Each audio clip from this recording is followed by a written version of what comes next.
Brazil is massive, both in terms of size and population. Many people think the country's most populous and popular city, Rio de Janeiro, is the capital.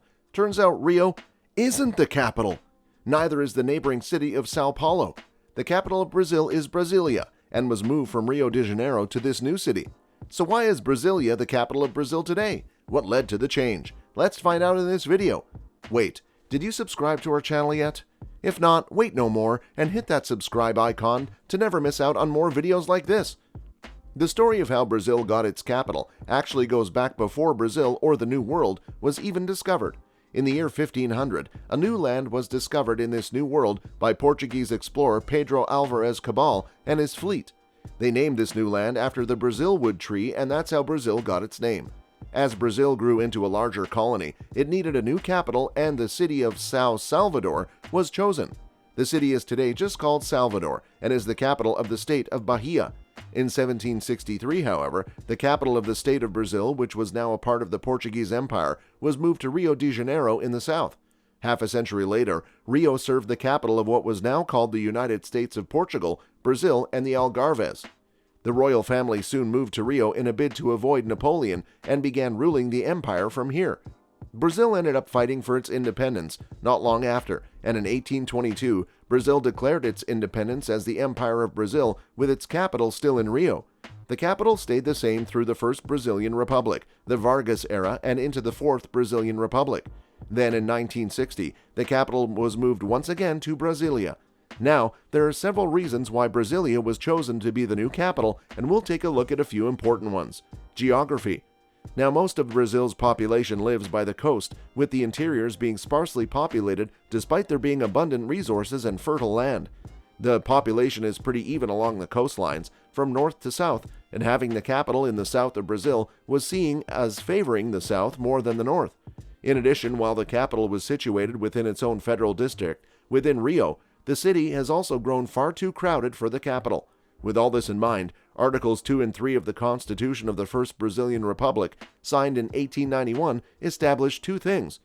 Each of the old provinces will form a state, and the old neutral municipality will constitute the federal district, continuing to be the capital of the Union until the provisions of the following article are implemented. An area of 14,400 square kilometers belongs to the Union in the central plateau of the Republic, which will be demarcated in due time to establish the future federal capital. So basically, the provinces are now states, and the old district within Rio would remain the federal district until a new one near the center of the country could be established. In the 1955 presidential election, Juscelino Kubitschek was elected on a platform based on the rapid economic development. His goals were aimed at modernizing the Brazilian economy and moving the capital being one of the ways to develop the country. The new capital would be located in a special federal district carved out from the state of Goiás in Brazil's central west region. This region was previously underdeveloped, known as the Cerrado. The Cerrado, named after the word for closed, had been essentially an agricultural dead zone, mostly limited to beef production. Although this area has since become an agricultural powerhouse, moving the new capital to the Cerrado attracted many to the region. The surrounding state of Goiás alone grew nearly threefold from 1950 to 1980. Brasilia was a planned capital city created virtually from scratch. With an ideal location already selected, a public contest was held in 1957 for various Brazilian architects and city planners to put forth designs for how the city would be planned.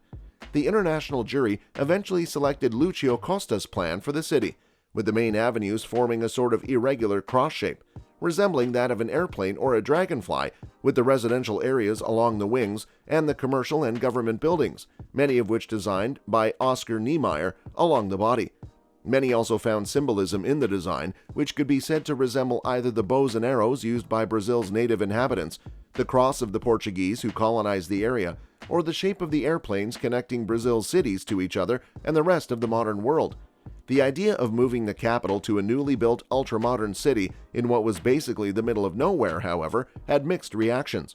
While supporters praised the construction of Brasilia as a symbol of Brazil's coming of age, in contrast to the older colonial cities along the coast, its critics saw the construction of this new capital as little more than savvy political maneuvering, which would not solve more pressing issues like poverty and corruption. Nonetheless, construction of the city, or at least the first phase of it, only took around 3 years, completing in April 1960 with the completion of Costa's plans for the city, and temporary construction camps the workers basically refused to tear down, which now provide a means of cheap housing just outside the city center. Brasilia was intended to be a modern city, and as such, the city was very clearly built for the car, with many today feeling as if it were not meant for a human scale, and to this day many prefer to have fun in Rio or Sao Paulo, as many criticize the city as not feeling really like a city.